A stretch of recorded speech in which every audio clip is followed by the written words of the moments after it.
One.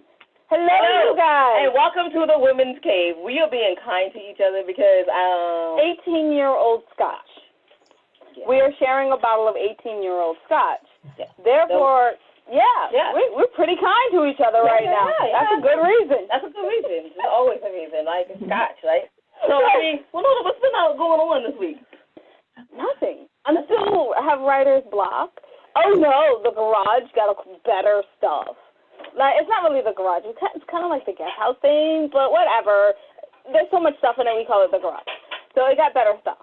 And the pinball machine is coming soon. I'm so excited. Super excited. I couldn't be more excited unless we got a Pac-Man machine. No, when we get the sauna.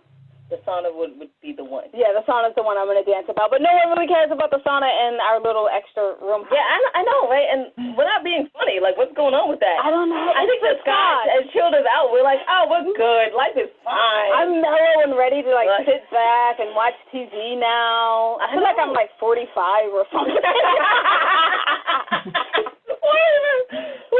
I was at 45. Oh, good gracious. We'll probably be boring by then, like the beginning of the show. Oh, yeah, probably the beginning of the show. Anyway, we will talk. So we will pop, let me back that up. Literary life guides with pop poetry, a.k.a. our work. So, and I Thought Divorce Was Bad with Other Life Lessons available on audible.com, barnesandnoble.com, and amazon.com. And then, and I on lunch is coming back to you. Yeah, right. Or maybe it's just you're burping up Scotch. Well, you shouldn't drink your lunch, right? You should probably eat your lunch. Right? Yeah. I drank my lunch, so whatever. And I thought being Grown Up is Easy coming soon to 2 weeks. In 2 weeks to Audible, which is so exciting. The great, wonderful Joe Sands did an amazing job. So thank you so much for making our words come alive. And then we have the Misfit Guy. And this is a whole bunch of and I thought. There's so much. And then we have the Misfit Guides, Fastest Way to Leave Crooked Footprints, and the Misfit Guides, Cocktail Forays, and LBT. That's the first time you ever said both titles. I'm getting there. And then we have the poetry book, If Only I Were Me. Only available on barnesandnoble.com or andwethought.com. Then you can check out our 25 hottest indie authors, artists, and advocate magazine, also available on andwethought.com. Yeah. 196 pages long, so you can ignore people for a very long time because you're a beautiful thing. It's $7.50. And by the way, I just want to tell you, it's about this big, so you can stick your head in, and when someone goes, hello, you can just stick it up like this, and be like, I'm reading. It works beautifully. Anyway, you're not here to hear about us. I know, right? Because we were boring today, and no one wants to hear about us. So you're here to hear from our wonderful guest. Wonderful guest, would you like to introduce yourself? Hello. My name is Alice Nilsson. I am an author and co-host of a podcast called A Creative Mind Fiction with my good friend, Carrie Zilka. We write short flash fiction stories I'm mainly the thriller and horror writer, and she's the sci-fi lady. I'll let her tell about herself. And we write these stories, and they're anywhere from 5 to 20 minutes long. And you can listen to them at acreativemindfiction.com. Right now, I'm working on a series called Small Town Stories. And that's me. I do like chocolate. I live in Idaho, and it's really cold today. I'm sorry. To you, Carrie. It makes me feel a little better because our weather's horrible. Carrie? I'm Carrie Zilka. I've been podcasting for more than a decade. I actually host 4 shows, but my favorite one is by far A Creative Mind Fiction. And I've had co-hosts in the past, and most of them weren't as amazing and awesome and articulate as Alice. I swear, even we always joke that she's my sister from another mister, because she really is. I've never met anybody as much like me that I've never actually met in person in all my life. Awesome. Thank you. I feel the same way. And we have to ask now, how did you guys meet since you've never met face-to-face before? On LinkedIn, they had a writers group, and you would write stories once a week, and the group would read the stories and then vote on their favorite stories.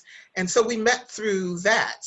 And the initial moderator of the group left. We just became really good friends through that. And the initial moderator left, and he was asking if someone wanted to become the moderators of the group.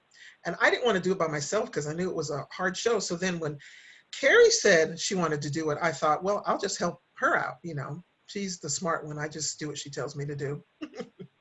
But yeah, that's how we met. We met online at a writers group. Yeah, and then it morphed. Yeah, and then one day she contacted me. It totally morphed. I know. She contacted me and said, hey, do you want to do a podcast? I never thought about doing a podcast. I didn't think I could do it. I knew she had done like 1 million of them. So I was really intimidated because I thought, I want to be good because it's like she's so good at it. So she asked me if we wanted to do a story podcast. And that was what, like 4 years ago, 5 years ago? It was. And it was because, remember, LinkedIn changed its comment box where you could only do like 200 characters. And so then I was like, well, I happen to have a lot of website space. We created this whole website and moved it over. And then I was like, so I don't know about you, but I have like 100 stories just sitting in a folder doing nothing. We should podcast. And she was like, yeah, we should. That makes sense. And that's how it started. Yeah. Absolutely. I think we should podcast. Absolutely. I know, right? Like, seriously. And as how the podcast actually began for us was we were drinking, and we were like, we should do this, and we did it. Yeah. Exactly. Like years later. So anyway, I have to ask after this, and yes, my segue is always going to be I have to ask because we're not segue people. We don't do segues here. Interviewing us, Jade. It really is. No, but more professional, like on a level of professionalism that I don't think we would ever hope to attain. And articulation. Yeah, so we had never we should never even hope. We would just be sad all the time. I see your background, so I might be wrong or way off on this. I'm going to go with the background question. Jade, you can hit me later. Is that for recording on the background? In my background? No, like Carrie. a studio. It's like a studio in there. It is. Yeah. I like it. I have one of those. I like it so much. So you do your audio, you do your podcast in that studio? I do. I just have a space. I work from home. I'm in IT, so I had to have like a dedicated workspace. And then, yeah, I mean, it doesn't take a lot to podcast, really. So I had this section, and I just put up the sound panels and my microphone and, you know, my preamp, and it's all right there. I can go from one job to the other. You're not doing audiobooks yet? That's a whole other ball of wax. No. I love how you push that to the side. We're good. No, thanks, I am. So as you guys, you think, Nona, I'm not, my articulation isn't here today. It's fine. Okay, well then I'll keep asking questions. I like this. Yeah. So the two of you guys together, how many stories do you think you've told over the years? Oh man. Oh God. Wow. How many? Probably counting. Over. Don't you think like over 100 each? Oh yeah, because we're in the 200s. And plus, that doesn't even include, sometimes we'll cultivate content from some of the writers who participate, who just come out with these stories that are incredible, Yes. and we want to share them too. So, yeah, each of us at least 100. Yeah. At least. Yeah, maybe. So my next has to be a narcissist question. So, you know, I have the story that's like amazing. It's like a flash fiction. Oh my God. Stop playing. She's playing. I'm so joking with you guys. But anyway, so what can we expect to hear when we come on this podcast? And do we get to hear any of this? No, come on. Yeah. When we listen to this podcast. And do we get to hear any of this camaraderie that we're hearing today? You know, the thing is, she does a story one week and I do a story another week. So we just flip that way, but we don't actually interact as much as we should. So she does her stories because it's a story podcast.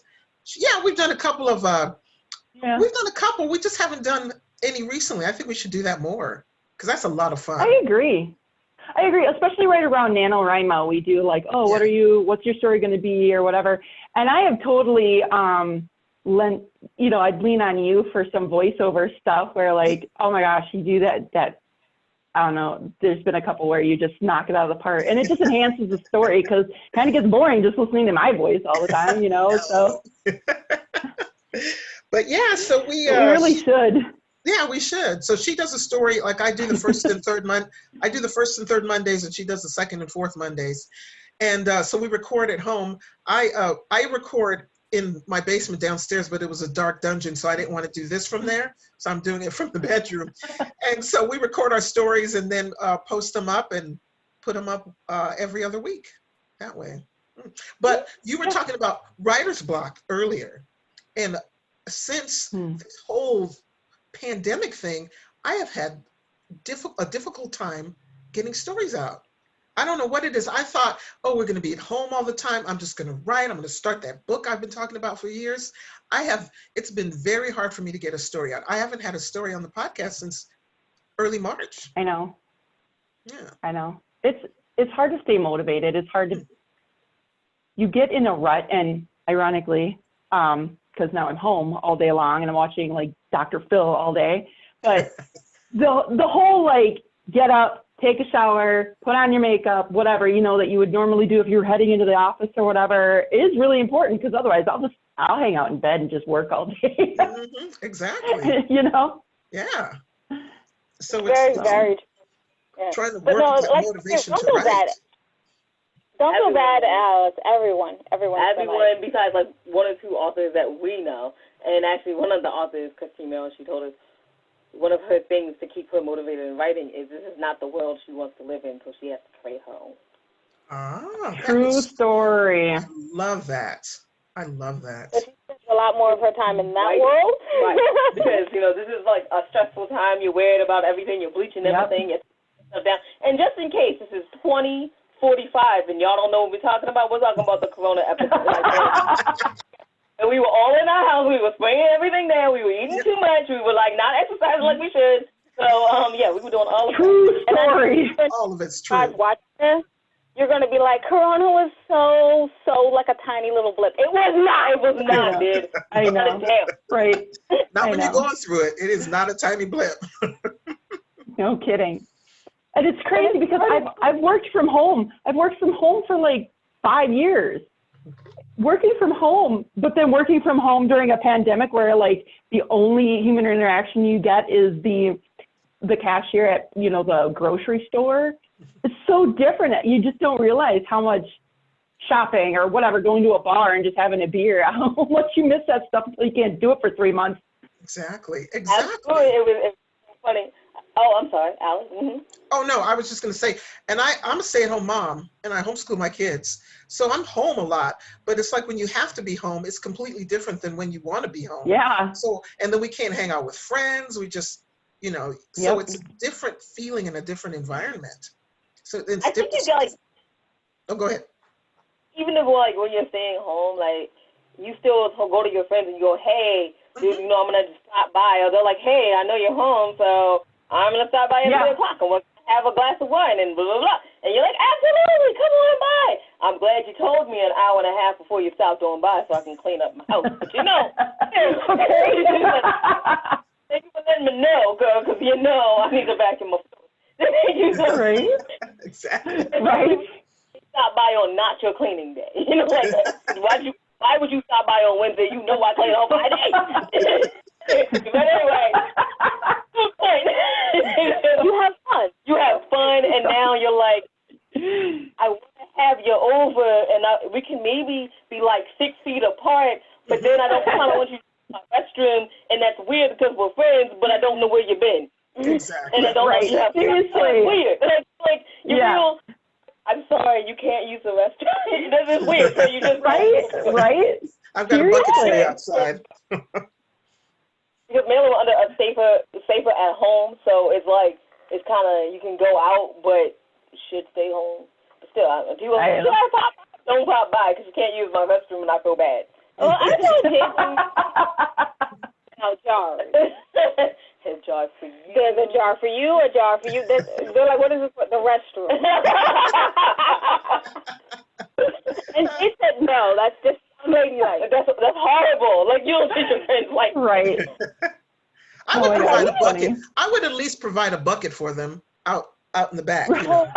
bucket with a seat Put on it. the Clorox wipe and the beer at the end of the driveway so that they can wipe it off and then drink Exactly. it. We have a lot of property. They can go out back and use the bucket. That's the thing. You know, you don't want to treat people like that. That's not right. So you're kind of like, well, let's just stay away. Like, I played Yahtzee with my friends a couple of weeks ago on Zoom. We played Yahtzee on Zoom. It was fun. Yeah. Weird though. But anyway, to get back to real question. So, Alice, you said you don't have your book yet. So, do you think you're going to start with a collection, or are you going to go straight into the novel? Well, I've for years have been wanting to write this story about my experiences as a kid. I was because I'm probably older than all of you, but when I was 10 years old, they started this busing program in the city that I lived in. So I was bused from my neighborhood out to a white neighborhood, and then they were bused into our neighborhood. And during that time, it was the first iteration of that program. So when the first day as an 11-year-old pulling up to that school, we saw on the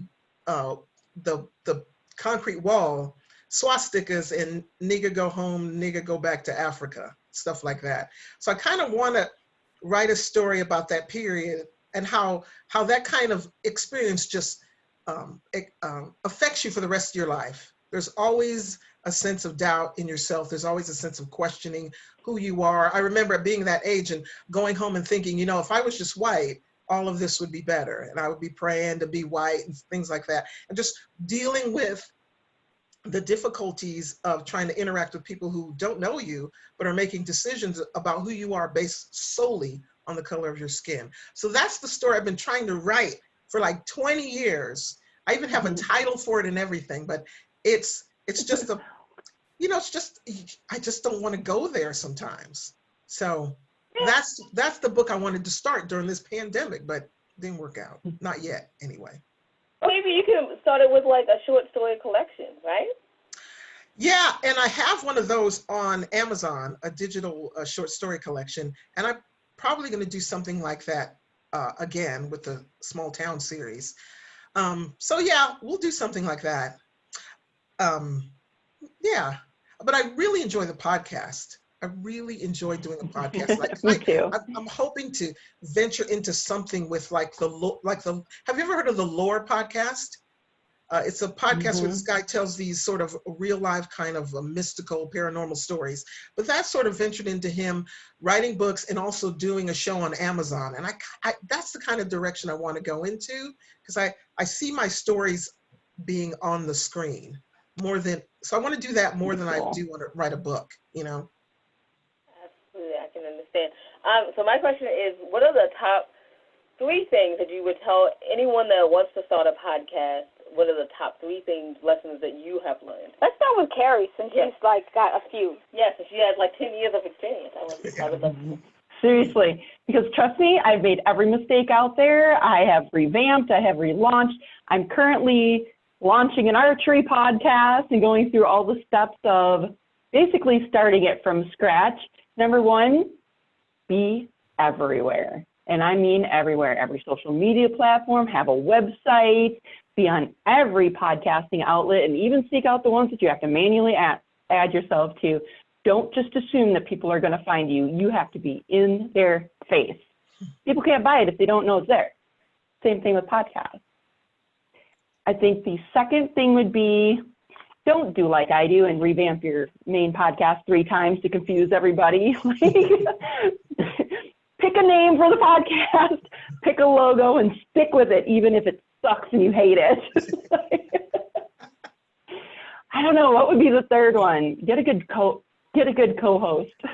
There you go. But be careful, because they aren't always the greatest things to have. Our podcast is an exception. I promise you it is. Really? So you've had that many bad experiences with others? You know, I like to say I don't play well with others, but I do, because our podcast is awesome. Exactly. However, and it's not that I've had like terrible experiences. It's just the fact that I treat it like a business. I'm super uber professional with it. And some people just want to sit around and chat and like share stories all day. And I'm like, that's great, but nobody wants to hear this. I promise you they don't. Nobody wants to hear this.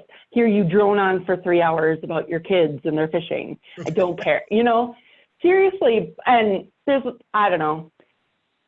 I feel like either you're on the same page or you're not. And sometimes you don't find out until 7 episodes in that you're not. Yeah. So. Well, I lucked out. My first podcast, I have a great co-host, so I lucked out. Me too. Same thing over here. Yeah. Right? Yeah. Super not professional, no matter what. So it's We started off that way. It's fabulous. Like, Jade, you're not professional. Of course not. Well, neither of you will know. All right then. It works. It works. It does. But you still treat it like a business, right? I mean, this is serious for you, right? I mean, there's a lot that goes into any kind of, whether it's a vidcast, a podcast, a webinar, or you're teaching an online class. There's a lot of steps and a lot of things that go into it. And if you have someone who's not interested in performing those tasks, then it's going to all fall on you, and they still get, and it just stinks sometimes, and it makes for resentment. We have to create the story, write the story, and then we record it, produce it, edit it, and put it together and put it up. That takes time. That's not, that's just not a couple of hours. I know Carrie puts a lot of time into it. First, it's just getting that story done so that it's something that you feel proud to put up on your podcast.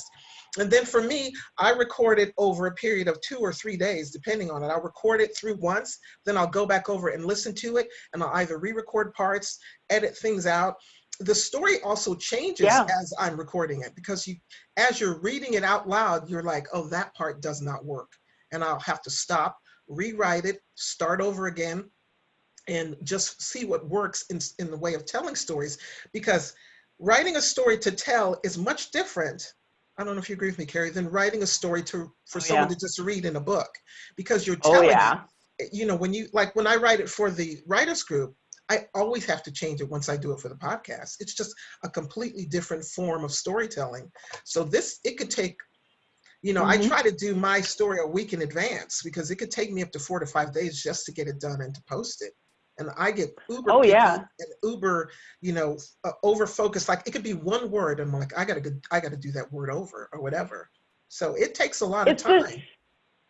It's the difference between a script and a book. Yeah. People speak differently than they read. Like you read and you're like, I would never say that. Exactly. I don't speak that properly, I promise you. I'm not that grammatically correct. Exactly. So true. It is. That's a good description of book and script. Like it is. And you want it to feel real. You want it to feel like it's a story, like the characters in your story are real and talking. You don't want it to feel stilted and cold. Robotic. Yeah, robotic. Mm-hmm. So Carrie, can you tell us a little bit about your other podcast? I have an outdoor career, fishing, hunting, archery. Like I said, I'm relaunching. So many moons ago, I got my start in the outdoor career as an archery blogger for a podcast who went by the way of the buffalo. Well, I recently acquired it, and that's my big project right now. I'm relaunching that, how-to archery tips. And then I have a music podcast as well. I have the heavy metal, it's the Metal Chick podcast. I interview local and some international rock and metal musicians and just kind of listen to their story and stuff. I love podcasting. I can't even explain to you. I'd have a podcast in every industry if I didn't have a 40-hour-a-week job. I promise you. I promise you I would.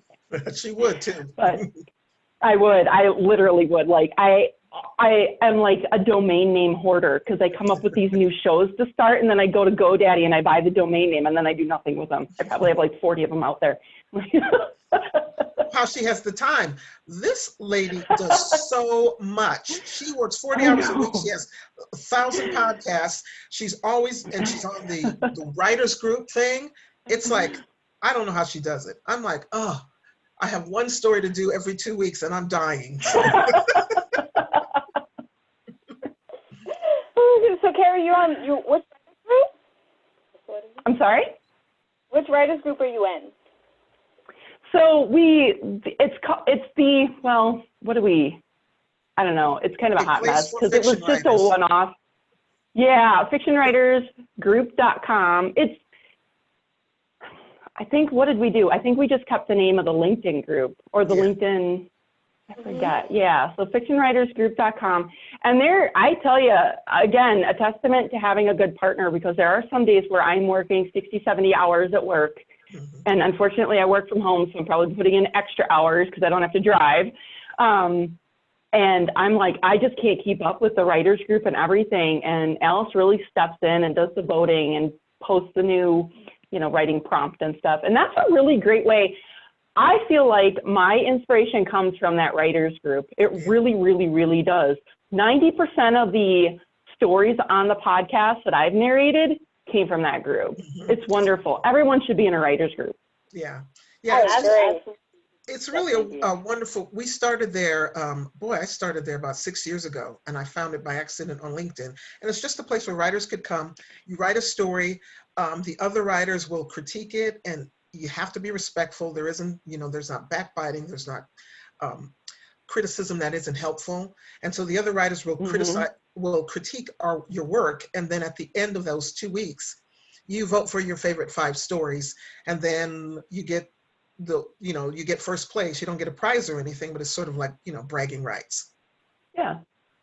Oh, that sounds fun. It forces you to be better. It does. I don't think we'll be able to do that. But Jay, do you want to ask that last question? Actually, I have one more question and then the last question. Okay, go for it. So as you guys are in such a great partnership, a co-host partnership, do you find that one has more strength in one thing and then the other has strength in the other, and that's why you got along so well? Definitely, because Carrie's very technical and she knows how the back end of things work. Anytime something falls apart, I'm like, Carrie, what did I do? So she is brilliant. She's a brilliant writer and she knows the technical sides of things. And I'm the person who likes order, and I always keep up on things. Like if something sort of isn't, sometimes she gets busy, so I know she's busy at work. So I'll just go and I'll just do the voting link. I don't have to ask her. I don't have to say, hey, do you need me to do this? I know she's busy, so I'm going to do that for her, since I could stay at home and I'm not working 40 hours a week in an outside job. So I think we make a good partner because we pick up the slack. Like with this week, I had other stuff to do, and Carrie's the one handling the writers group. So I think the fact that we support each other, and we kind of know, like when the other, without even saying anything, we seem to know when the other one needs time away from the writers group, and then the other one just takes over. It's not even like, it's like unspoken. That's how good friends we are. We just know when seriously. So it's not only that, but not only that, I feel like when you look at writing genres, we are like literally the yin and yang. You are the drama and the nonfiction and the thriller and the suspense writer, and the horror writer. I'm really not interested in that so much. I am a fantasy writer. The novels I'm working on are like fantasy, wizards and dragons and and science fiction. So I feel like our interests in the writing arena really mesh well, because then our podcast isn't just 400 episodes of Dragons and Wizards or 400 episodes of yet another murder mystery. Exactly. Seriously, it's very eclectic. Yeah, it really works out well. I like it very much. So the last question is, where can people find out more about you online, individually, and then as your podcast? Oh boy. So for me, I'm doing a story podcast along with A Creative Mind Fiction, but I'm doing it a little bit separately because it's sort of an anthology series. It's called Small Town Stories. So you can find those on the A Creative Mind Fiction website. You can also find me at Facebook, Twitter, and Instagram. And if I could remember my website for the Small Town Stories, I would tell you, but I don't. So just friend me on Facebook, find me on Twitter, and that's where you can find me. Absolutely. Carrie? I have, because I do have my fingers in so many different industries and things, you can just go to carriezulka.com, zylka.com, and that lists out all the podcasts that I host and links to the writers group and all of my Facebook, Twitter, Instagram, everywhere, all in one neat little tidy spot. Okay, You would thank you. expect nothing Of less course. of someone from IT. No, nothing less. I expected nothing less from you. Thank you so much, y'all, for coming on and being on the show. Blah blah blah blah blah. No, they pretty much took over Thank the you. questions. I can finish this up. Oh, okay. Well, Nona, would you like to finish this? Wrap us up? I'll try to wrap us up. So we had a lovely time with you guys, Carrie and Alex, and you can check out everything that your ladies are doing at www.andwethought.com. When you go to that page, go to Think About the Second tab. It's the ladies page. Go down to the middle of the page, and you'll find the charities that we proudly support. Please, you guys, I know that this is hard times. So money are probably not the option that you're going to give right now. And that's fine. But they do need a lot of knowledge, like things like grant writing and other areas. So see if they need some of that knowledge that you have, because that's free. Or those clothes you're cleaning out. Or those clothes you're cleaning out. That's exactly what I was about to say. And then you could give that to them in lieu of money. And so we thank you in advance for that. It's a win-win situation. You get to do something good, and they get to receive something good, so they can continue to after this pandemic. So remember that wisdom is all around you if you're open to finding it and accepting it. So peace and love from Jade. Wow, that feels weird. Go first. And we'll know now. Bye-bye.